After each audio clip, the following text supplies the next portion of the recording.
chers. Enfants, épouses, amis, pères et mères. Fièrement, nous répondons à l'appel du devoir. Pour que les déplacés et les réfugiés rentrent à la maison. Pour que nos enfants reprennent le chemin de l'école. Pour que jaillisse la lumière de la réconciliation entre les peuples, pour le Mali, pour la patrie.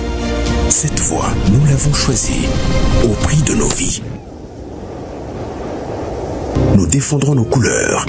Et si nous laissons derrière nous veuves et orphelins, nous vous prions, prenez soin d'eux.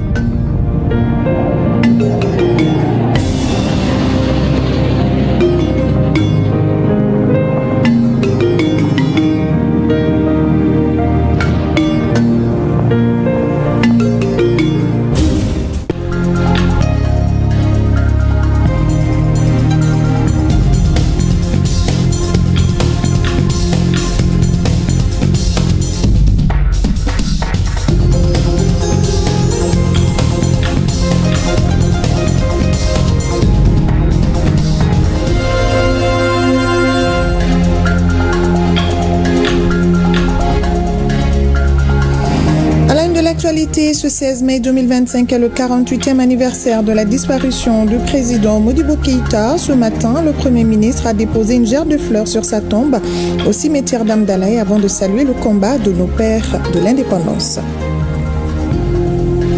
Le Premier ministre a présenté ce matin le plan d'action du gouvernement PAG au Conseil national de transition. Ce PAG comprend 8 axes majeurs. Nous pouvons noter la défense, la sécurité et les réformes politiques institutionnelles, entre autres. Et les douanes du Mali, à travers la brigade mobile d'intervention, ont saisi 12 000 explosifs et 50 kg de cannabis. Ces produits nocifs étaient cachés dans un car de transport d'une compagnie de la place. Les détails au cours de cette édition. Mesdames, Messieurs, bonsoir et bienvenue dans la grande édition de ORTM1. Vous l'avez certainement suivi en direct sur nos antennes. Le Premier ministre a présenté ce matin le plan d'action du gouvernement PAG composé de 8 axes majeurs pour la période 2025-2026. Des axes qui seront développés dans cette édition. Les membres du CNT ont pris bonne note de la présentation du programme qui sera débattu le lundi 19 mai prochain.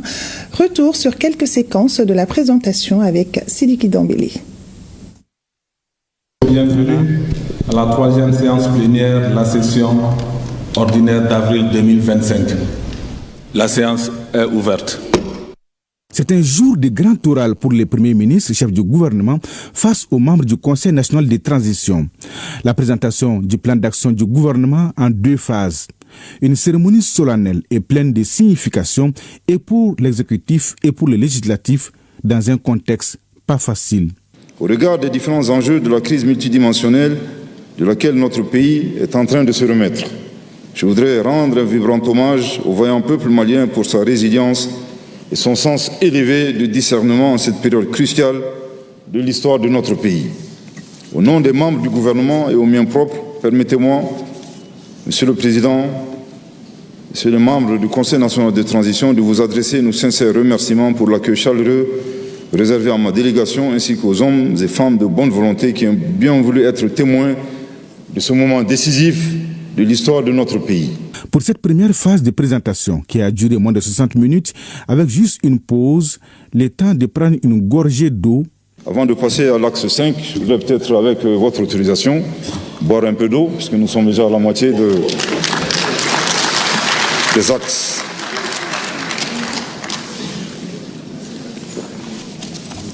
Merci. Il s'agissait pour le Premier ministre de définir ses priorités pour la période 2025-2026, à savoir la sécurité, les réformes politiques et institutionnelles, la satisfaction des besoins fondamentaux des citoyens, la santé, l'éducation, la stabilité sociale, la diplomatie et la préparation des élections. Des annonces fortes ont été faites par le Premier ministre dans les domaines concernés.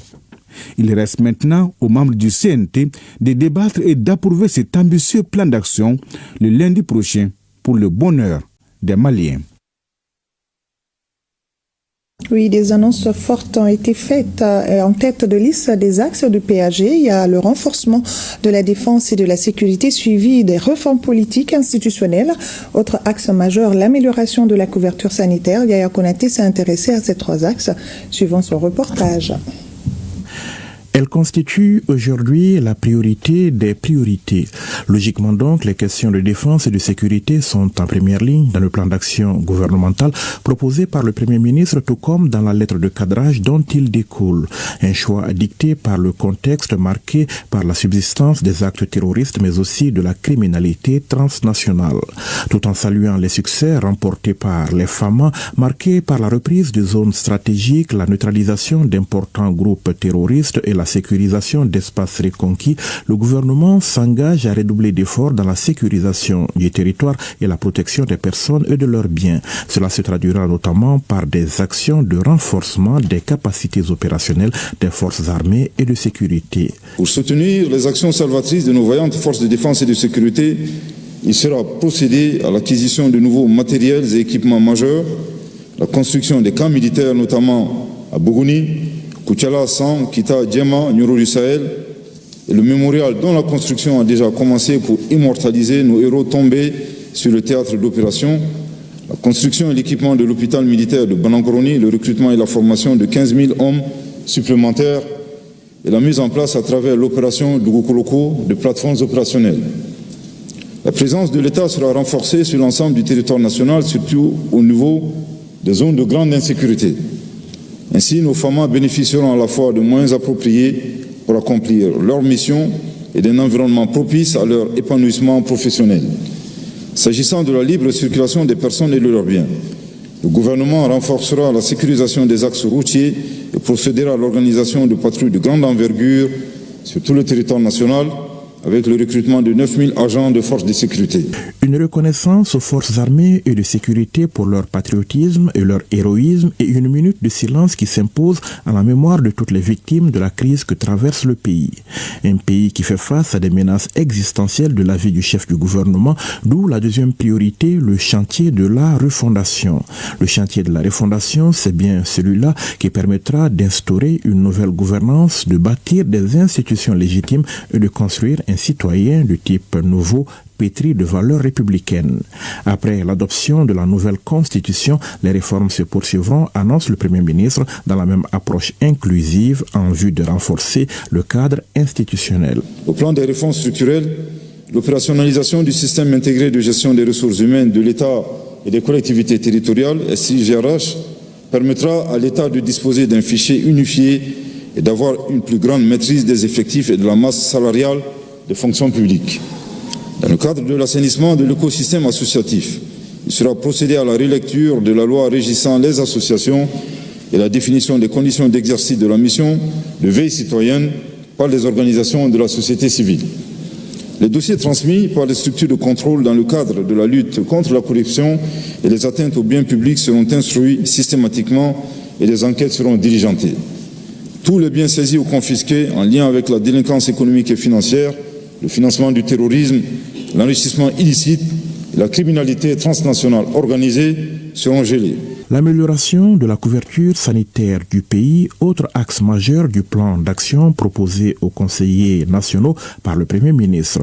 Amélioration des plateaux techniques, construction de centres de santé et renforcement de la prise en charge des patients et du contrôle sanitaire en seront les éléments essentiels. Le gouvernement s'emploiera à l'amélioration du plateau technique des structures de santé avec l'acquisition de matériel et d'équipements modernes, la construction des centres de santé et le renforcement des dispositifs de prise en charge des patients et du contrôle sanitaire.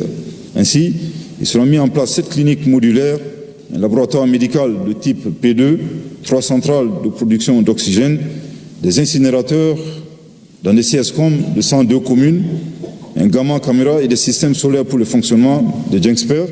La vision du chef du gouvernement en matière d'amélioration de la santé des populations, c'est aussi la mise en avant de nos valeurs d'entraide et de solidarité. Il en est attendu comme résultat l'amélioration du système de solidarité nationale et l'inclusion sociale à travers des mécanismes comme l'assurance maladie obligatoire et le régime d'assistance médicale des indigents. La satisfaction des besoins fondamentaux des citoyens constitue l'axe 3 de document de la sécurité alimentaire en passant par l'emploi des jeunes, la digitalisation ou encore l'amélioration des services sociaux de base. Ce volet vital est indispensable pour le bien-être de la population. Pour élever ces défis, le gouvernement entend apporter des réponses appropriées pour la période 2025-2026. Les détails avec Aldjumatina et Aboukone.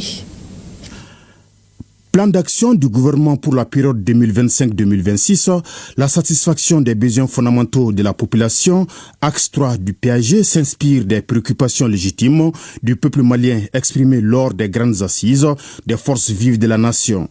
Face à la cherté de la vie, marquée par la flambée des prix des produits de première nécessité, le gouvernement entend apporter des réponses concrètes pour assurer la souveraineté alimentaire et nutritionnelle avec l'accroissement des productions animales et halieutiques. Le gouvernement compte faire de la souveraineté alimentaire une réalité en mettant en phase nos politiques agricoles et commerciales avec les attentes des citoyens, en reconstituant les réserves stratégiques alimentaires à hauteur de 84 000 tonnes. Dans la même dynamique, 380 exploitants agricoles seront équipés en tracteurs, motoculteurs et motopompes. Il sera mis à la disposition des exploitants agricoles près de 261 406 tonnes d'intrants agricoles de qualité et 28 400 tonnes de semences améliorées. Il est attendu de la campagne agricole 2025-2026 une production d'environ 11 millions de tonnes, toutes céréales confondues. Une distribution alimentaire gratuite de 17 666 tonnes de céréales sera effectuée au niveau de 1 115 000 personnes vulnérables. L'accroissement des productions animales et halieutiques pour l'atteinte de la sécurité alimentaire et nutritionnelle reste une priorité pour le gouvernement. Ainsi, sur la période indiquée du plan d'action du gouvernement, les projets de l'insémination de 20 000 vaches, 800 chèvres, l'amélioration de la santé publique vétérinaire et celle des productions halieutiques et aquacoles, avec le renforcement des capacités de 30 000 productrices et producteurs en aviculture. On dénombre également 22 550 000 têtes de bovins qui seront vaccinées. Des marchés à poissons seront également construits. Dans le cadre de l'approvisionnement régulier du pays en produits de première nécessité, le gouvernement entend importer un contingent de 300 000 tonnes de riz, 200 000 tonnes de sucre et 30 000 tonnes de graines de coton. Dans le domaine de la crise énergétique, où il y a une nette amélioration depuis quelques temps, le gouvernement s'attellera à poursuivre la dynamique enclenchée pour soulager davantage les populations. Dans ce cadre, il est prévu la construction de 4 centrales solaires photovoltaïques et hydroélectriques sur le réseau interconnecté, la réalisation de 2588 km de lignes de transport et 1378 km de lignes de distribution d'électricité. Le nombre d'heures de fourniture d'électricité passera de 6 à 19 heures par jour. Des travaux de raccordement des forages et la construction de 2 stations de traitement d'eau, avec chacune la capacité de 76 000 mètres cubes par jour, seront effectifs. Le désenclavement intérieur, extérieur du pays en matière de transport et d'infrastructures de qualité bien sécurisée fait partie des priorités dans le PAG 2025-2026. À ce titre, les efforts porteront, entre autres, sur la réalisation des travaux d'aménagement et d'élargissement des routes urbaines à Bamako, Kati et Mopti, la réalisation des travaux d'aménagement du tronçon Sandaré-Kaï sur 138 km du corridor Bamako-Dakar par le nord, la réalisation des études d'avant-projet détaillées pour la réhabilitation du chemin de fer Bamako-Diboli, la réalisation d'une étude sur la ligne ferroviaire Bamako-Bougouni, la frontière Burkina Faso, le renforcement des capacités de la compagnie malienne pour la navigation fluviale, l'opérationnalisation de la société malienne Mali Airline SA, la mise en place d'un dispositif digitalisé de gestion des postes de péage et la surveillance des véhicules. Compte tenu des avancées technologiques, il est plus que jamais nécessaire pour notre administration de s'adapter aux nouvelles exigences de la transformation numérique afin d'être plus performante. Le gouvernement compte disposer d'une administration moderne et performante au service des usagers. Ainsi, les prestations des services publics seront digitalisées. L'accessibilité des services à partir du portail des démarches administratives sera effective. La professionnalisation des ressources humaines et l'appui aux collectivités territoriales dans la réalisation des investissements seront réalisés. Le rapprochement de l'administration des usagers et l'amélioration de la gouvernance administrative feront l'objet d'une attention soutenue. À cet effet, les représentants de l'État seront installés dans toutes les circonscriptions administratives. L'amélioration du cadre de vie des populations à travers des réalisations du dépôt de transit, l'aménagement des collecteurs naturels en passant par des recrutements et des stages de formation professionnelle des jeunes et les démarches entreprises dans le secteur minier seront renforcées au bonheur de la population. Sur la période du plan d'action 2025-2026, 5 000 jeunes bénéficieront de stages de formation professionnelle et 1 200 jeunes de stages de qualification. 4 160 projets crédibles seront renforcés, 269 emplois seront consolidés en faveur des personnes en situation de handicap. Un symposium sur l'accroissement des opportunités d'emploi sera organisé, ainsi que 15 390 journées de travail dans le cadre des activités à haute intensité de main-d'œuvre. Dans la dynamique d'un secteur minier rentable, capable d'accroître les ressources internes et attirer de nouveaux et de nombreux investisseurs, l'État s'est doté d'un nouveau code minier et d'une société de recherche minière. L'opérationnalisation des fonds, la mise en œuvre du décret d'application de la loi relative au contenu local permettront d'impliquer davantage les entreprises locales et le personnel malien aux appels d'offres et aux contrats des sociétés minières. L'investissement minier sera promu par la réalisation de campagnes de cartographie minière et de forage pétrolier et la mise à jour du cadastre minier. La gouvernance dans le secteur sera renforcée à travers l'encadrement et la surveillance des exploitations minières artisanales pour éviter certains sinistres, à l'image de ce que le pays a vécu tout récemment. Dans le souci d'apporter des solutions adaptées aux litiges fonciers persistants et aux difficultés d'accès à un logement décent, les actions du gouvernement consisteront à mettre en place un cadre sécurisé du foncier par l'immatriculation systématique de 810 000 parcelles et l'opérationnalisation du guichet unique du foncier. Une réserve foncière de 429 hectares sera constituée pour la réalisation de logements sociaux. Ainsi, 2789 logements sociaux seront achevés et mis à la disposition de nos populations. Dans le cadre de l'amélioration du cadre de vie des populations, nos actions s'inscriront dans la réalisation de 35 dépôts de transit, l'aménagement de 40 000 mètres linéaires de collecteurs naturels, le curage de 677 656 mètres linéaires de caniveaux et la réalisation de 5 stations de traitement de boues de vidange à Tienfala, à Caille, à Nyuro et Ségou. Les activités de reboisement des grandes surfaces ainsi que la restauration des terres dégradées seront effectives. Parallèlement à cela, le plan d'action pour la gestion des inondations, élaboré à la suite de la récente catastrophe, sera aussi mis en œuvre afin d'éviter d'autres sinistres. Autant d'aspects dans ce nouveau référentiel découlant des orientations des documents stratégiques, notamment la feuille de route de la transition ou encore les recommandations issues des assises nationales de la refondation. Plan d'action du gouvernement au niveau des axes 5 et 6. Sachez que 11 nouveaux lycées, dont 2 d'excellence, seront construits courant 2025-2026. Nous pouvons également noter l'opérationnalisation du Conseil national du dialogue social et la poursuite de l'intégration de 34 000 ex-combattants. Reportage Mamari Koné et Aliou Touré. Doter notre pays d'un capital humain à travers l'amélioration du système éducatif. Telle est l'ambition du gouvernement en 2025-2026. Et pour y parvenir, il entend mettre en place des programmes de formation adaptés aux différents niveaux d'ordre d'enseignement. Au programme également la réalisation d'infrastructures scolaires. 5 188 apprenants seront pris en charge dans des filières porteuses. Au niveau de l'enseignement supérieur, la mise en œuvre du programme de formation des formateurs à l'ingénierie de la formation se poursuivra afin de permettre aux enseignants-chercheurs d'assumer convenablement leurs tâches. Une plateforme des ressources numériques sera accessible à tous et des bibliothèques virtuelles seront créées.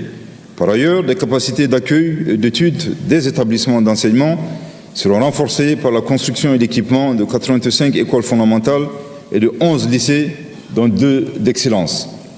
Les laboratoires pédagogiques dans les institutions d'enseignement supérieur aux universités de Ségou et Sikasso seront réhabilités. De manière permanente, le gouvernement veillera au contrôle de la qualité d'établissements d'enseignement privé à travers l'évaluation de 1144 d'entre eux.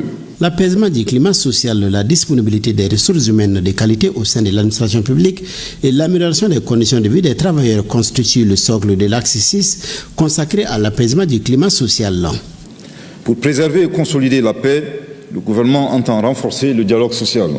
Dans cette perspective, il sera procédé à l'opérationnalisation du Conseil national du dialogue social, le CNDS, à la dynamisation de 200 cadres de dialogue aussi bien dans les administrations publiques que dans les administrations privées et à la poursuite de la mise en œuvre de 60 accords syndicaux non éteints. Par ailleurs, dans le cadre de la mise en œuvre du pacte de stabilité sociale et de croissance, les élections professionnelles des représentants des organisations syndicales seront organisées sur l'ensemble du territoire national. De manière particulière, le gouvernement s'attelera à améliorer les conditions de vie et de travail des agents de l'État à travers le suivi de la mise en œuvre du cadre juridique des rémunérations et à la promotion de l'équité genre dans la fonction publique à travers le recrutement de 90 personnes en situation de handicap. La crise multidimensionnelle a fortement affecté notre pays avec des affrontements entre communautés qui ont pourtant toujours vécu en harmonie. Le gouvernement est convaincu que notre pays dispose d'une jeunesse dynamique prête à soutenir les actions de développement. L'art et la culture demeurent aussi des leviers importants pour faciliter le développement économique, social et identitaire de notre pays. C'est pourquoi une importance capitale est accordée à la reconstruction de notre tissu social à travers l'organisation de dialogues inter- et intracommunautaires, la réinsertion socio-économique de 600 jeunes des zones impactées par le conflit, la poursuite du processus d'intégration de 34 000 ex-combattants, l'aménagement de lieux de mémoire et l'assistance de 2000 victimes des violations graves des droits de l'homme. La religion, le culte et les coutumes occupent une place de choix au sein de notre société. Pour renforcer la cohésion entre les courants confessionnels, des dispositions seront prises pour l'organisation des dialogues inter- et intra-religieux, le suivi de la mise en œuvre de 1000 prêches et sermons respectant les protocoles et la mise en place de bases de données sur les édifices de culte. Une attention particulière sera portée à l'amélioration et à la modernisation du processus de pèlerinage aux différents lieux saints de l'islam et de la chrétienté. La construction d'un centre national de désendoctrinement et l'opérationnalisation des centres de déradicalisation de Gao, de Ségou, San et Mopti viendront renforcer les efforts du gouvernement dans la lutte contre le terrorisme et l'extrémisme violent. Dans l'optique de consolider et d'élargir les résultats déjà engrangés dans le domaine sportif, la Biennale du sport sera organisée et la vision Olympiade 2024-2028 pour 30 sportifs d'élite et de haut niveau sera opérationnelle. En décrétant 2025, année de la culture, Son Excellence le général d'armée, Assimi Goïta, président de la transition, chef de l'État, nous invite justement à relancer la dynamique culturelle et renforcer le sentiment d'identité nationale. Les axes 5 et 6 tirent leur légitimité de la lettre de cadrage que le président de la transition a adressée au gouvernement au lendemain de sa mise en place. Et intéressons-nous à présent aux axes 7 et 8 du PAG. La coopération avec les autres pays et aussi la diaspora sont prises en charge au niveau de l'axe 7 et l'axe 8 détaille les mesures à prendre pour parvenir à des élections transparentes et apaisées. La synthèse de ces deux axes avec Al-Ousseni Touré et Aruna Diarra. Face aux agissements géopolitiques basés sur un narratif hostile, la diplomatie malienne se concentrera davantage à déconstruire les narratifs déséquilibrés en déroulant notre propre narratif dans l'intérêt du Mali et des Maliens. Portée par l'axe 7 du plan d'action 2025-2026, elle poursuivra ses efforts pour déconstruire les narratifs erronés et les stéréotypes hostiles à notre pays. En parallèle, la diplomatie malienne s'emploiera activement à renforcer et diversifier nos relations de partenariat dans le strict respect de l'article 34 de la Constitution du 22 juillet 2023, au terme duquel, je cite, « L'action publique est guidée par les principes fondés sur le respect de la souveraineté de l'État, les choix souverains du peuple et la défense de ses intérêts. » Fin de citation. L'intégration régionale et sous-régionale sera désormais privilégiée, notamment dans le cadre d'une stratégie interne de l'AES, sans oublier les alliances stratégiques et la promotion de nos ressortissants dans les organisations internationales. Sous l'impulsion de son Excellence le général d'armée, Assimi Goïta, président de la transition, chef de l'État, le gouvernement s'attellera au rayonnement continu du Mali dans la sous-région et sur la scène internationale. Aujourd'hui, l'avènement de la Confédération des États du Sahel, AES, Et la formulation par nos 3 pays d'une position commune sur les grandes questions régionales et mondiales constitue un motif d'espérance pour les peuples du Sahel. À cet effet, notre diplomatie s'attelera également à maintenir et à impulser cette dynamique dans le cadre de la mise en œuvre de la feuille de route de la Confédération, conformément aux aspirations profondes des peuples de notre espace commun.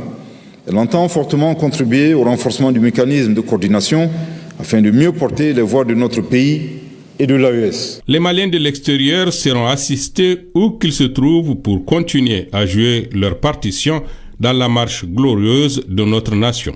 Il me plaît de saluer les Maliens établis à l'extérieur qui contribuent substantiellement au développement socio-économique de notre pays.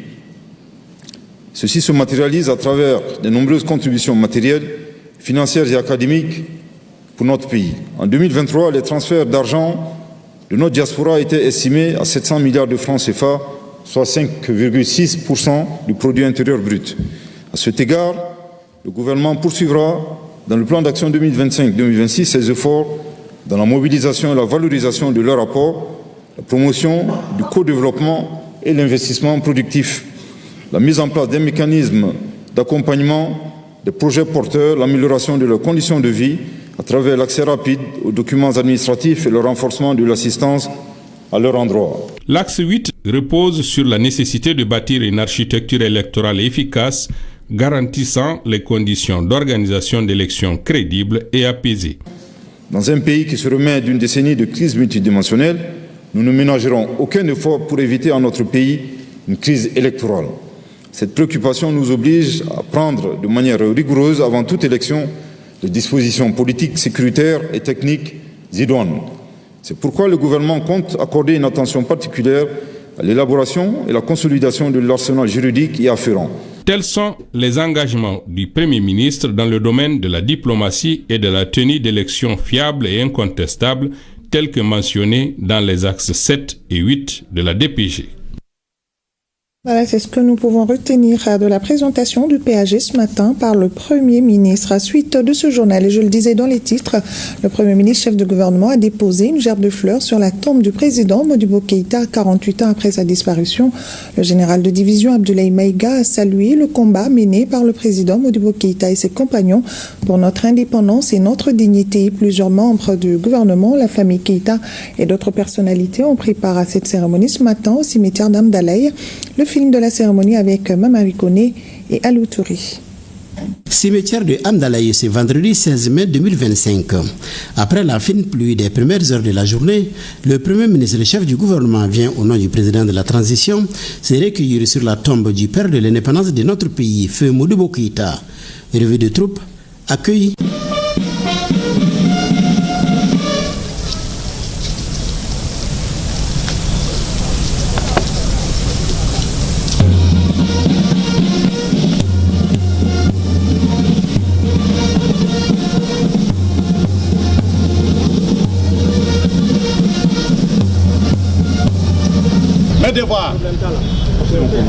Le général de division Abdoulaye Maïga dépose une gerbe de fleurs avant de se recueillir sur la tombe du premier président du Mali indépendant.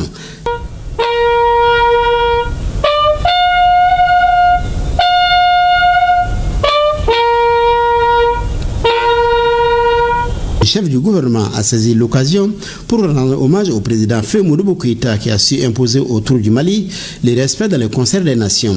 Nous commémorons ce matin, comme vous venez de le dire, la 48e année de la disparition de Feu Modibo Keïta, le père de notre indépendance, ancien instituteur très intègre, très panafricaniste. Et cette cérémonie de ce matin est teintée à la fois de tristesse, c'est la mort d'un homme que nous célébrons, qui est décédé il y a 48 ans. C'est le lieu pour moi de présenter au nom de son Excellence le général d'armée Assimi Goïta, président de la transition, chef de l'État, que j'ai l'honneur de représenter ici ce matin, au nom du gouvernement et au nom de tout le peuple malien, nos condoléances les plus émues à la famille du défunt, de l'illustre disparu. Cette commémoration donne l'occasion de voir avec sérénité l'avenir de notre pays. C'est pourquoi le Premier ministre a rendu un hommage mérité au peuple malien pour le soutien et l'accompagnement constant à la transition. C'est également une cérémonie d'espoir. Le Mali, à l'heure de la refondation, forcément, est obligé de faire une introspection en regardant très loin le combat du président Modibo Keïta et de ses compagnons, le combat pour le panafricanisme, le combat pour la dignité de l'homme africain, le combat pour la dignité du Malien. Je pense qu'ils ont réalisé beaucoup d'actes concrets. Et si nous en sommes là aujourd'hui, c'est grâce à leur engagement, c'est grâce à leur abnégation. Et comme je dis, forcément, le combat pour la souveraineté, on le comprend, était un combat dur, c'était un combat constant. Je pense que son Excellence le général d'armée Assimi Goïta l'a bien compris. Il s'est régulièrement inspiré de l'œuvre de ce feu président Modibo Keïta. Et pour nous également, c'est un exemple d'endurance et un exemple de résilience. On notait la présence à la cérémonie de plusieurs membres du gouvernement, de la famille de feu Modibo Keïta, des autorités administratives de Bamako et d'autres personnalités.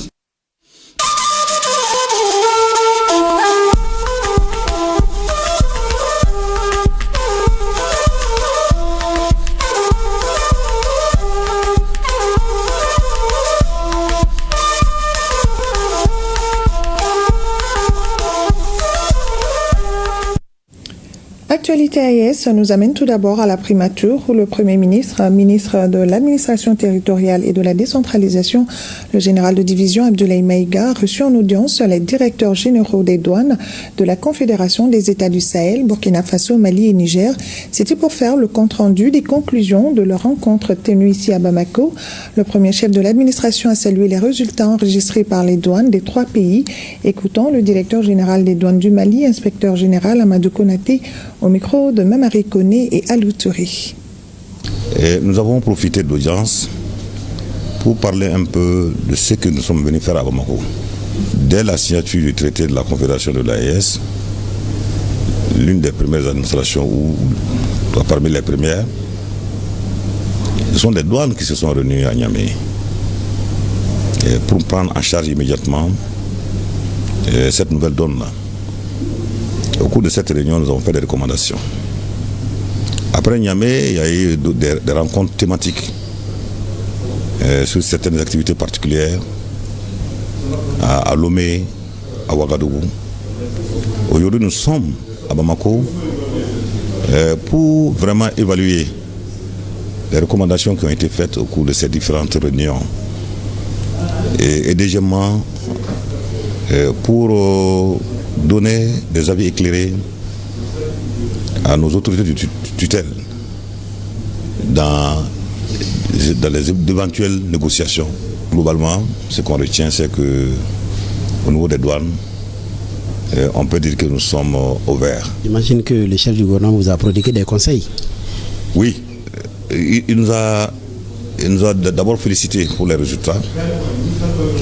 Il a ressorti l'importance que les douanes jouent dans les orientations de la Confédération de l'AES. Et il nous a effectivement donné les attentes des plus hautes autorités en termes d'harmonisation de nos procédures, de nos pratiques, en termes, c'est vrai, de libre circulation des personnes et des biens, mais en termes également de sécurisation de notre espace AES. Et nous avons noté ces orientations, nous avons noté ces conseils et nous allons les intégrer dans tout ce que nous sommes en train de faire tous les jours. Et parlant de cet exploit des douanes maliennes, la brigade mobile d'intervention vient de saisir plus de 12 000 explosifs, oui, 12 000 explosifs et leurs accessoires, 50 kg de cannabis et des milliers de sachets et bouteilles d'alcool. Des produits dangereux étaient dissimulés dans des cachettes aménagées dans un car de transport d'une compagnie de la place. Plus de détails avec Siaka Konaté, Aruna Diara et Djeli Makan Diabaté. Joli coup de filet de la brigade mobile d'intervention des douanes. Elle a saisi 12 760 explosifs, 3 275 détonateurs, autant de cordons de détonateurs, 60 boules de couches de cannabis, soit 50 kg, 3 960 sachets et 1100 bouteilles d'alcool ont été également saisies à bord d'un car appartenant à une compagnie de la place. Quand nous avons eu des renseignements concernant ce car qui venait d'un pays voisin, nous avons pris le car en filature. Il a traîné en cours de route avant d'arriver à Bamako. Bien sûr qu'il était suivi.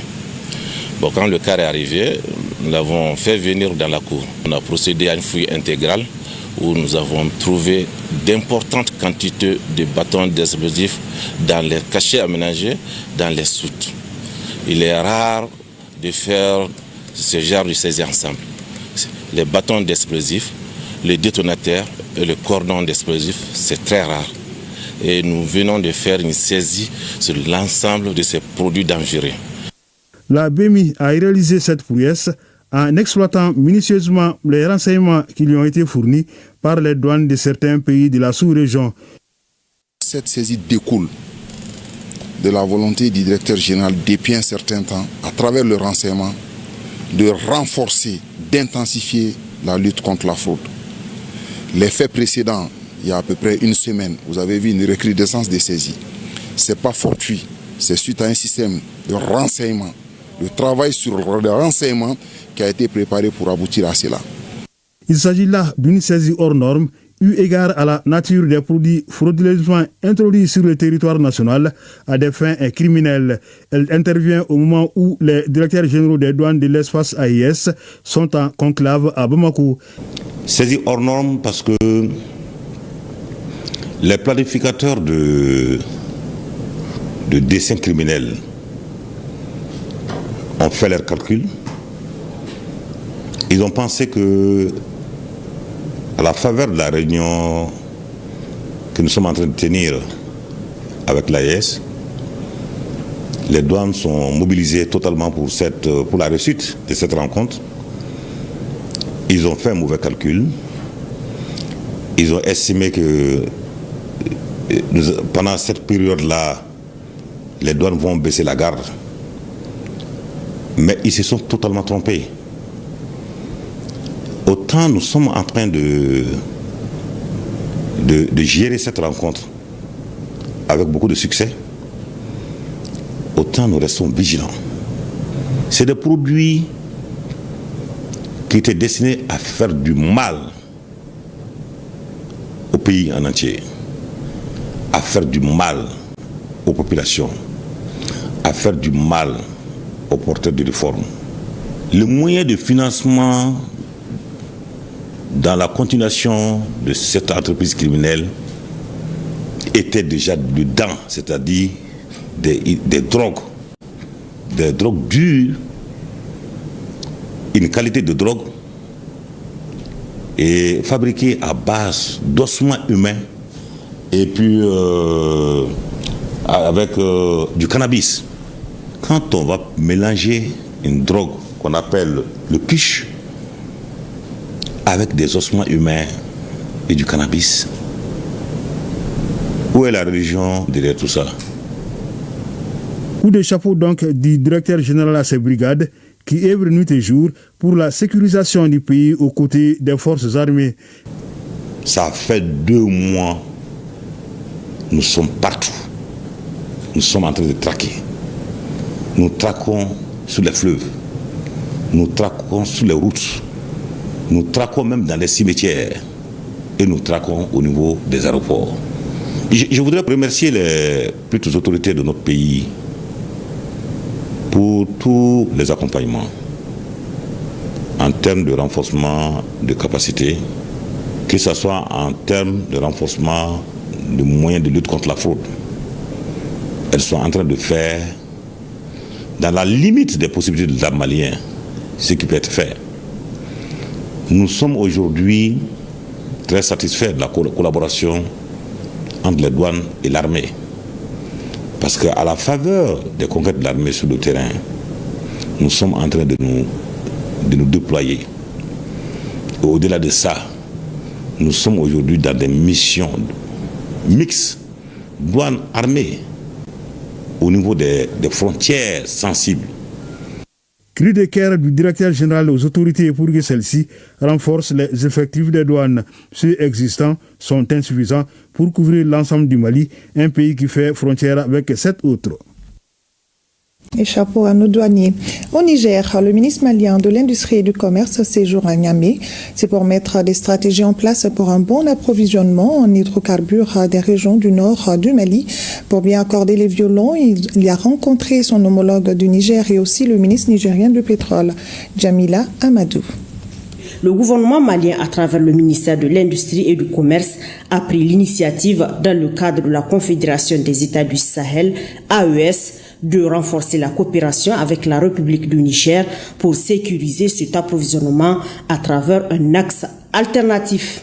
La rencontre de ce jour vise justement à explorer l'ensemble des voies et moyens pour renforcer notre coopération énergétique à travers des partenariats stratégiques, pragmatiques entre acteurs publics et privés et à envisager des mécanismes fiables et résilients pour garantir l'approvisionnement régulier en produits pétroliers des zones concernées.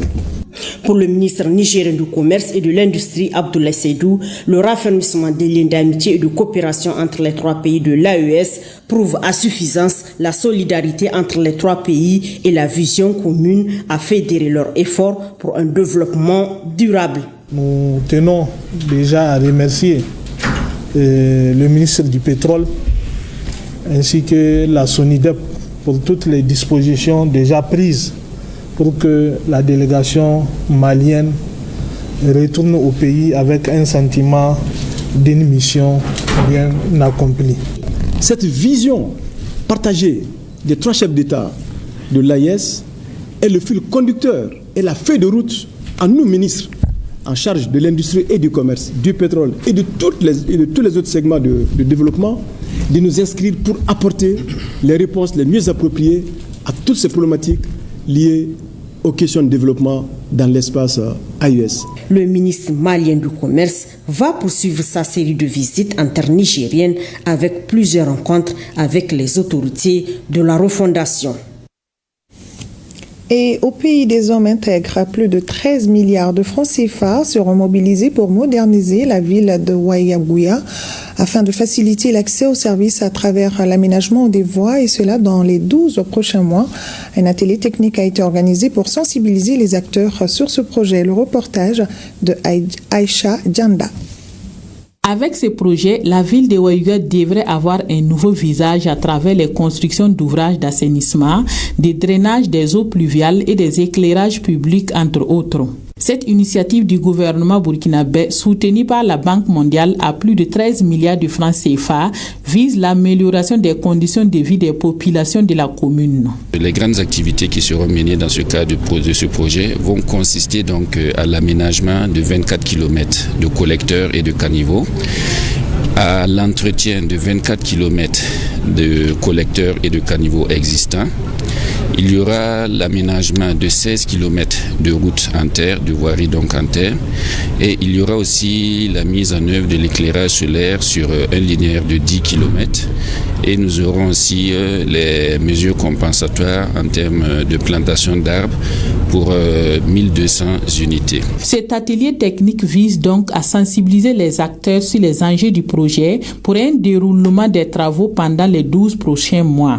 Lorsqu'on fait donc une appréciation rapide donc des investissements, du coût des investissements que la commune injecte chaque année donc au niveau donc du drainage des eaux pluviales, on se rend bien compte qu'au regard de l'enveloppe globale, il faudrait plus de 50 ans à la commune donc de Ouagadougou pour réaliser ces travaux. Et c'est donc une aubaine pour nous et véritablement des l'adhésion des populations pour faciliter la réussite de ce projet. L'initiative entre dans le cadre de la mise en œuvre du projet de mobilité et de développement urbain des villes secondaires. Pour la phase pilote, les villes concernées sont Ouagadougou, Kaya et Bobo-Dioulasso.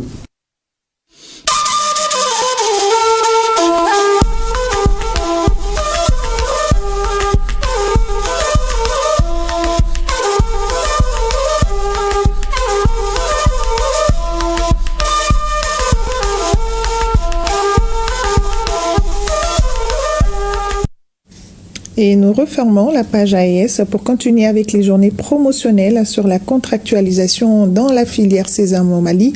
C'est pour réfléchir sur des voies et moyens pour la fourniture des matières premières et comment sécuriser le pouvoir d'achat des producteurs. Djema Moussa Konati. Selon le président de l'interprofession de la filière sésame, la production nationale du sésame est dans l'ordre de 70 000 tonnes avec une commercialisation de 30 000 tonnes avec la contractualisation. La rencontre vise à réfléchir autour de comment la filière sésame peut représenter un maillon important dans la relance économique de notre pays. Une contractualisation maîtrisée, c'est un développement de la productivité. Une contractualisation maîtrisée, c'est la réussite de la commercialisation.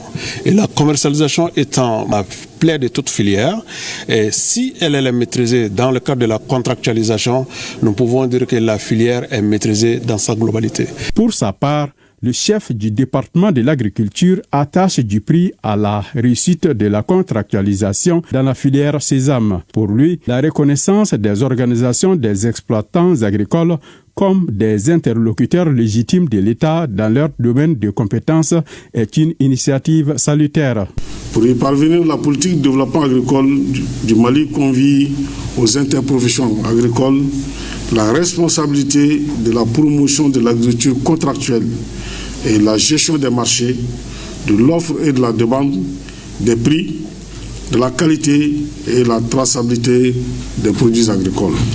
Le constat général est que la plupart des interprofessions sont encore fragiles ou très vulnérables. Leur faible structuration constitue un handicap majeur au déploiement à grande échelle de l'agriculture contractuelle.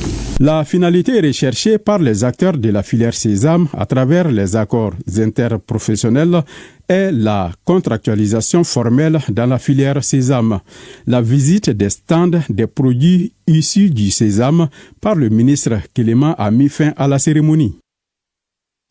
Lancement de la deuxième phase du programme de résilience pluriannuel.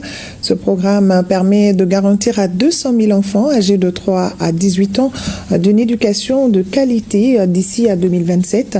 Et cette phase va coûter plus de 12 milliards de francs CFA. Le point avec Fantama Manientao.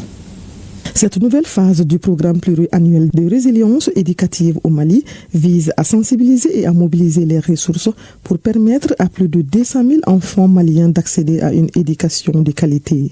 À travers cette deuxième phase, l'UNICEF innove avec de nouvelles pratiques dont l'analyse des résultats qui permettront de bâtir une meilleure éducation au service du développement socio-économique du Mali. Ce programme constitue un levier essentiel pour renforcer les capacités nationales, prévenir l'abandon scolaire aussi et assurer la continuité des apprentissages en contexte d'urgence. Ce programme illustre notre engagement commun et collectif pour faire de l'éducation une réalité pour chaque enfant sans exception. Le programme pluriannuel de résilience dans le secteur de l'éducation ambitionne de construire un avenir meilleur pour chaque enfant. Grâce à ce programme, nous pouvons mettre en place des activités adaptées, former les enseignants et sensibiliser tous les élèves à l'importance de l'inclusion, afin que cet idéal devienne une réalité dans toutes les écoles du Mali. Le représentant du ministre de l'Éducation nationale salue tous les acteurs et partenaires de l'éducation, particulièrement l'UNICEF, pour cette nouvelle phase. Ce programme n'est pas seulement un appui à l'éducation en situation d'urgence, il est aussi un levier stratégique pour la paix, la stabilité, le développement durable. Ce programme de soutien à l'éducation des enfants des régions de Mopti, Gao, Tombouctou, Ménaka et Kidal coûtera à l'UNICEF plus de 12 milliards de francs CFA et s'étendra sur 2 ans. Le président de la transition fait parler son cœur encore une fois à travers ses œuvres sociales. Les centres de santé communautaires de Bankoni et de Sikoro Surakabougou ont été dotés de panneaux solaires. Koumba Sissé Adaman Kamara y était pour ORTM1. Dans la mise en œuvre de ces activités quotidiennes, il arrivait au personnel du centre de santé communautaire de Sikoro-Surakabougou en commune 1 du district de Bamako d'utiliser des torses pour faire accoucher et effectuer d'autres soins médicaux. Cette pratique reste désormais dans les oubliettes car ce centre vient d'avoir des installations solaires de 41 panneaux au total et ses accessoires. S'il n'y a pas de reste, pratiquement tout était bloqué. Le labo ne travaillait pas, la consultation, la maternité, le chargé 6, personne ne peut travailler correctement. Donc tout le travail était ralenti. Mais je suis sûr qu'aujourd'hui, à partir d'aujourd'hui, nous aurons le lecteur 100%, 24 heures sur 24. Et tout le travail sera fait correctement, comme il le faut. Toujours en commune 1 du district de Bamako, le tout premier centre de santé communautaire du Mali, situé au quartier Bankoni, à Sakoba, a également reçu ses installations. Par vos voix, transmettez nos sincères satisfactions au président de la transition pour ces œuvres qui soient encore plus salutaires. Ces bonnes initiatives sont l'œuvre du président de la transition pour répondre aux attentes des populations. On sait qu'il y a une crise d'électricité au Mali aujourd'hui. Le président a voulu apporter, on a commencé par beaucoup de centres. Beaucoup de centres ont été concernés, mais aujourd'hui, spécialement pour le centre de Bankoni qui est symbolique, qui est le premier SESCOM du Mali, et qui concerne beaucoup de populations, qui prend 8 quartiers en plus de Bankoni et tous les secteurs de Bankoni sont concernés. Ces électrifications en solaire permettront aux malades d'être soignés à tout moment. Dans ces centres, il y aura des séances de formation pour les agents, pour qu'ils puissent entretenir ces installations solaires. Partout où on passe, on sait que ces installations solaires auront besoin de beaucoup d'entretien. Pour prendre soin, il faudrait qu'il y ait des gens à côté à tout moment qui pourront agir sur des petites pannes. Donc il y aura des formations pour que les gens puissent dépanner avant l'arrivée des grosses équipes. En marge de ces inaugurations d'équipements solaires, la ministre en charge de la Santé, colonel Assaba Diallo Touré, a fait une remise symbolique des ambulances pour 6 centres de santé à l'intérieur du pays. Ces ambulances, c'est pour prévenir un peu les inondations. Et nous avons vu que l'année dernière, on a été surpris et nous sommes en train de prendre des dispositions pour donner des ambulances aux centres de santé de référence qui n'en avaient pas encore. Donc c'est important et mieux vaut prévenir que guérir. Parlons toute autre chose à présent et cela concerne la dissolution des partis politiques et des organisations à caractère politique. Pour mieux expliquer ce décret présidentiel dans le monde rural, le ministre de l'Agriculture et celui de l'Élevage et de la Pêche ont rencontré les acteurs des différents secteurs. Le compte-rendu de Aloussini Touré. Le mardi 13 mai 2025, le Conseil des ministres réuni en session extraordinaire a décidé par décret la dissolution des partis politiques et des organisations à caractère politique. Auparavant, il avait été décidé d'abroger les dispositions relatives à la charte des partis, aussi le financement des partis politiques et le statut de l'opposition politique ont été supprimés, de même que des dispositions relatives à la fin du nomadisme politique en cours de mandat ont été prises. Il est important de noter que la mesure de dissolution des partis politiques et des organisations à caractère politique ne porte aucune atteinte ni à la démocratie, ni au multipartisme consacré par la Constitution, tant et si bien que la mesure n'institue ni le parti unique, ni ne modifie une disposition de la Constitution ayant trait à la démocratie. Cette dissolution est loin d'être une interdiction définitive de toute activité politique, loin s'en faut. La vie politique va continuer, mais en tout cas pas sous la forme des partis politiques actuels. Et il y a de nouvelles dispositions qui seront prises et qui seront forcément respectées si vous voulez créer un parti politique ou bien une association à caractère politique. Entre l'abrogation du projet de loi et sa promulgation, le Conseil des ministres a adopté le décret 2025-339 PDRM du 7 mai 2025 portant suspension des activités des partis politiques. Les responsables des différentes corporations et organisations du monde rural n'ont pas manqué d'affirmer leur attachement au respect des décisions prises par les autorités et leur volonté de s'associer à la démarche d'explication à leur base. Même exercice à Kay et Koulikoro, cette décision a été largement expliquée aux forces vives des deux régions. Selon les représentants de l'État, cette mesure vise à stabiliser notre pays. Kay Brahima Dao et Koulikoro Bouakar Sissoko. Il s'agissait au cours de cette rencontre pour les représentants du chef de l'exécutif régional de non seulement bien éclairer les autorités et les légitimités traditionnelles sur la loi abrogeant la charte des partis politiques et du décret relatif à la dissolution des partis politiques et mouvements à caractère politique, mais aussi et surtout les exhorter à sensibiliser leur population. Une rencontre saluée par les participants. Donc je crois que nous avons la responsabilité de propager cette loi-là, afin que tout le monde puisse bien comprendre. Parce qu'il y a des gens qui courent le risque vraiment de se faire taper sur les doigts. Parce que la loi, elle est dure, mais c'est la loi, comme on le dit. Donc nous avons une obligation quand même d'expliquer très clairement aux gens, comme nous l'avons reçu.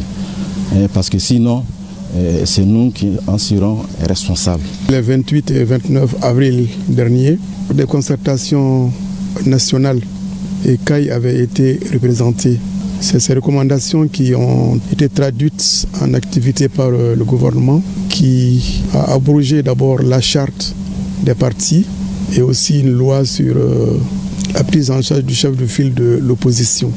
Ensuite, après l'adoption par le CNT de ces lois, le décret 339 a dissous tous les partis politiques en République du Mali. Donc c'était pour nous entretenir avec les autorités et légitimités traditionnelles pour qu'elles puissent sensibiliser en retour, donner l'information pour rappeler l'existence de ces lois et de ce décret. Notons que cette mesure de dissolution des partis politiques et des organisations à caractère politique ne porte ni atteinte à la démocratie ni au multipartisme consacré par la Constitution. Cette rencontre vise le respect strict des mesures prises concernant l'abrogation de la loi sur la charte des partis politiques et le décret relatif à la dissolution des partis et mouvements politiques. Le chef de l'exécutif régional de Koulikoro inscrit cette réunion dans la logique d'un climat apaisé au Mali. Dans le cadre des réformes politiques et institutionnelles, le président de la transition a rappelé les réformes engagées qui ont abouti à l'adoption d'une nouvelle constitution et de nombreux autres textes juridiques. Il a engagé le gouvernement à maintenir cette dynamique et à poursuivre les réformes, notamment les réformes politiques et institutionnelles, en vue de consolider la légitimité des institutions de l'État. La politique ne doit pas être une fonction. Il nous faut nous inscrire dans la dynamique de la vérité pour une vie démocratique épanouie et bien assainie, indique le gouverneur de région. Suite à ces recommandations, le Conseil des ministres a adopté, lors de sa séance du mercredi 30 avril 2005, le projet de loi portant abrogation de la loi numéro 05-047 du 18 août 2005, portant charte des partis politiques et de la loi numéro 2015-007 du 4 mars 2015 portant statut de l'opposition politique, adopté à son tour par le Conseil national de transition lors de sa séance plénière du lundi 12 mai 2025 par un vote massif.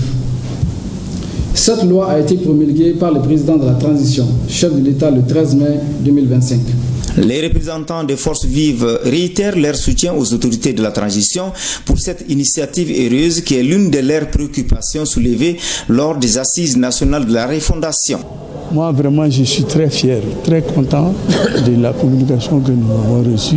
S'ils n'avaient pas fait, nous-mêmes, en tant qu'autorité, nous, on allait se lever et dire, mais qu'est-ce qui se passe? La jeunesse de la région de Koulikoro est mobilisée derrière les autorités par rapport à la décision qui est la loi d'abrogation de la charte des partis politiques et le décret présidentiel pour la dissolution des partis politiques. À un moment de la vie d'une nation, il faut prendre des responsabilités. S'il y a des lacunes, s'il y a des problèmes, il faut résoudre ces problèmes-là. Pour mieux édifier ses interlocuteurs du jour, le chef de l'exécutif régional de Koulikoro a tenu à projeter la vidéo en Bamanakan du directeur général de l'administration du territoire concernant le sujet. Restitution, dissolution des partis politiques à Koutiala et Sikasso. Les chefs de l'exécutif régional ont rencontré les légitimités traditionnelles et religieuses. Objectif expliquer et donner la bonne information. Koutiala, Brahima Kone et Sikasso, Sekou Konaté. Le gouverneur échange avec les autorités et les légitimités traditionnelles de Koutiala sur un sujet important de la vie de la nation malienne. Il s'agit notamment d'une rencontre d'information sur le décret numéro 2025-0339 PTRM du 13 mai 2025 portant dissolution des partis politiques et des organisations à caractère politique en République du Mali. Nos ancêtres ont su préserver les intérêts généraux sans annihiler les intérêts particuliers. Dans cette œuvre de construction nationale, notre peuple d'hier a su donc répondre à toutes les questions à lui poser par l'histoire. Quelle autre réaction donc aurait-on pu attendre de notre peuple d'aujourd'hui, en général, et en particulier des plus hautes autorités que celles qu'elles viennent de prendre à travers l'adoption de ce décret portant dissolution des partis politiques et des organisations à caractère politique en République du Mali. Cette rencontre régionale dénote de la volonté des autorités de la transition de mieux vulgariser le décret portant dissolution des partis politiques et des organisations à caractère politique. Toutes choses qui devront contribuer à solidifier le contrat social basé sur la paix, la cohésion sociale et le vivre ensemble. Une autre préoccupation de l'État sur laquelle le gouverneur édifie et sensibilise ses interlocuteurs, c'est la situation sécuritaire. Il est apparu clairement dans les derniers échanges que les pouvoirs publics et les légitimités traditionnelles peuvent et doivent cheminer ensemble pour lutter efficacement contre l'insécurité.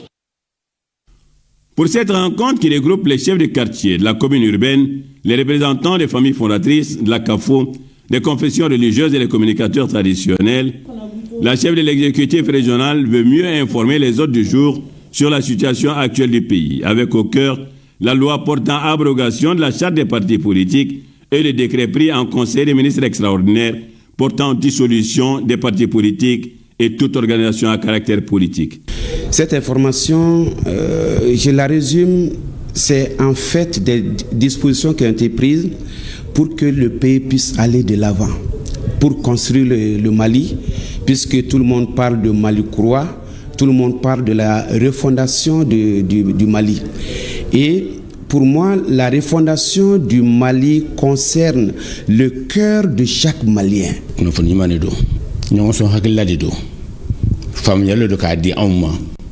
C'est de la bonne information, des enseignements qui nous ont été donnés pour nous faciliter la vulgarisation de ces mesures gouvernementales. Nous remercions les autorités pour cette démarche et les invitons à poursuivre sur cette lancée. C'est venu au bon moment. Parce que, comme elle a dit, au niveau de la population, il y a des gens qui s'intéressent aux informations, il y a d'autres, ce n'est pas leur problème. Mais avoir confiance aussi aux chefs des quartiers et aux religieux, aux légitimités traditionnelles, et convient à une telle rencontre, moi je crois que ça sera quand même beaucoup utile. Ces leaders sont désormais en charge de relayer la vraie information au sein des populations de leur ressort pour une plus grande inclusivité dans la réalisation du nouvel espace politique dans notre pays. Auparavant, la chef de l'exécutif régional avait reçu les tout-petits du complexe scolaire Saint-Frédéric, venu lui offrir un tableau pour ses efforts à la tête de la région.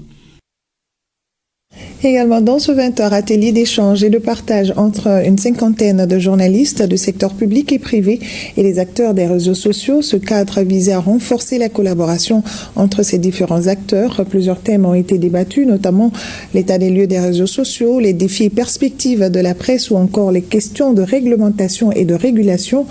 Bemba Sibi et Abdul Salam Bambara. Fin de l'atelier d'échange et de partage entre les acteurs de la communication. 3 jours d'échange franc et direct entre responsables de médias et acteurs des réseaux sociaux. Les participants ont passé au peigne fin les difficultés et perspectives de l'environnement informationnel. Faire le plaidoyer auprès de la haute autorité de la communication pour revoir à la baisse les montants des redevances annuelles payées par les radios et les télévisions et revoir la situation fiscale des médias comme ce fut le cas au Niger, un pays membre de l'AES. Favoriser la digitalisation des médias maliens pour la production du contenu qui reflète nos valeurs sociétales et culturelles. Renforcer l'éducation, la formation aux médias et au numérique dès les secondaires, former les journalistes, blogueurs et influenceurs à la vérification de l'information, fact-checking et lutter contre les deepfakes.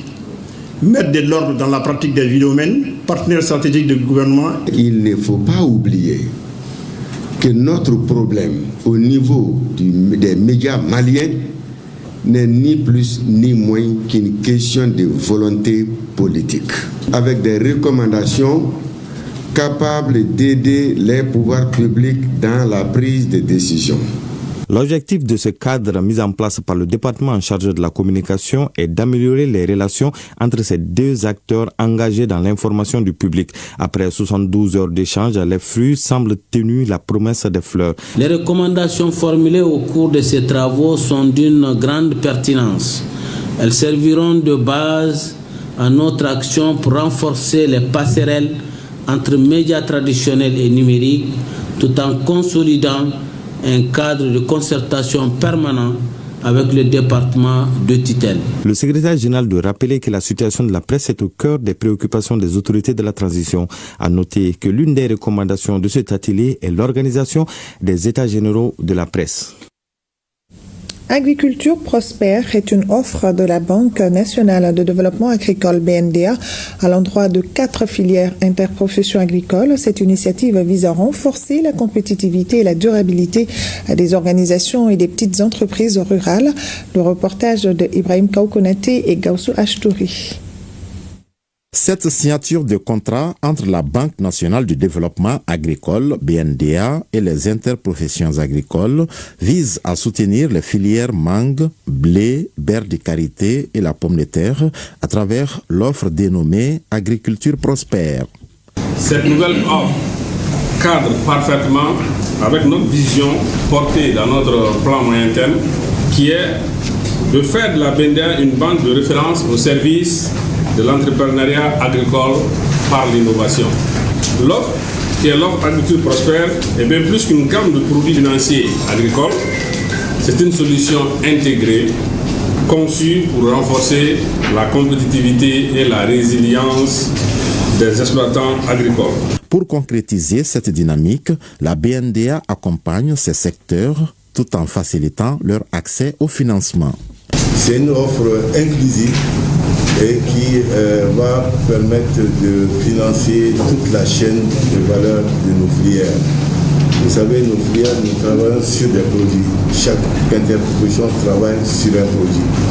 Et un produit aussi à plusieurs intervenants, des acteurs. Donc, ces acteurs-là qui font une chaîne de valeur. Vraiment, cette offre va beaucoup aider nos interprofessions, non seulement à développer la production, à développer la commercialisation et surtout la transformation. Ce partenariat stratégique touche plus de 15 000 producteurs à travers le Mali. Il permettra à la Banque verte de proposer des solutions innovantes adaptées aux besoins des producteurs et des petites entreprises rurales. Transformation des produits locaux dans le cercle de Kati, on en parle dans ce 20h. Une formation a été initiée dans ce sens et les bénéficiaires sont issus de 80 unités des régions de Koulikoro et Sikasso. Ils pourront désormais maîtriser les techniques de transformation locale afin de mieux nourrir, mieux vendre et surtout mieux vivre. Une formation qui ouvre les portes de l'employabilité. Compte rendu, Soumaou Aïdara. Transformer pour nourrir, transformer pour entreprendre. Plus de 70 producteurs et productrices agroalimentaires des régions de Koulikoro et de Sikasso ont participé à cette formation avec un objectif clair, acquérir les compétences nécessaires pour valoriser les produits de première nécessité.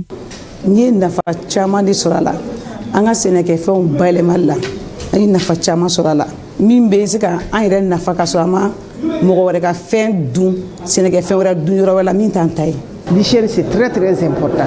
Pour avoir un bon produit fini, il faut appliquer l'hygiène. Cette initiative vise à promouvoir l'employabilité des jeunes en développant une filière locale dynamique et porteuse d'emplois durables. Cette formation regroupe 78 personnes, hommes et femmes, qui sont là pour apprendre les techniques de transformation agroalimentaire et aussi de préparation des aliments, bétail et volailles. Ces formations vont s'étaler sur 5 jours et vont se baser sur la transformation de nos produits locaux.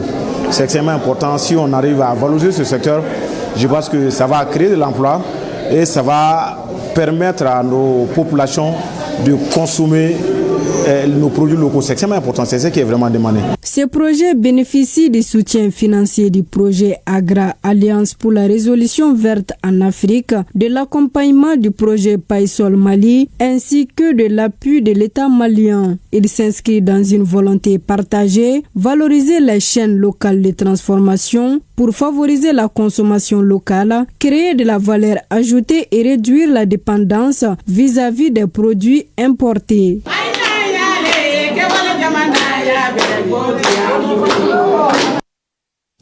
Et c'est la fin de cette édition qui a été dominée par la présentation du plan d'action du gouvernement par le Premier ministre ce matin devant les membres du CNT qui ont 48 heures pour l'examiner. Le lundi 19 mai, le Premier ministre se soumettra aux séries de questions. Demain 13h, Bemba Sibi, et au plaisir de vous retrouver même au même plateau pour la grande édition. Nos grands-pères disaient que l'espoir, c'est arriver à voir la lumière malgré l'obscurité. À méditer, bonne fin de soirée à tous.